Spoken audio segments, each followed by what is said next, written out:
And then this one, our Umagol River, that one, do you think this one is a man-made or a natural river? Well, it's natural, pero naging man-made na rin kasi pinalaki, di ba? Pero yun po, yeah, tama naman kayo ma'am doon sa natural river. So the water here, they came from that mountain, from the Mount Natim siya galing. That's why we monitor the high tide and the low tide every day.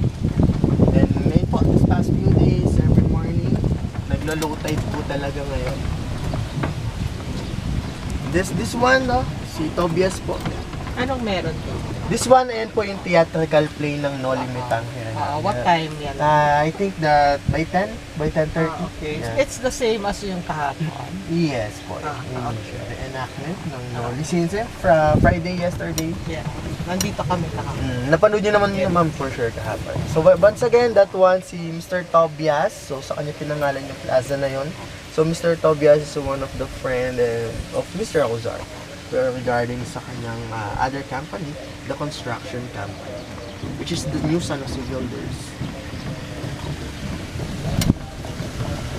Okay, next one, this one is Sanctuario de San Jose or St. Joseph Cathedral from Balanga.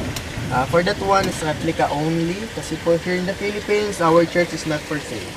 So that's why they replicate the church. You want to take picture here, ma'am? You want to take a picture? Because this one is one of the best spot for picture taking. What is your phone? Joseph or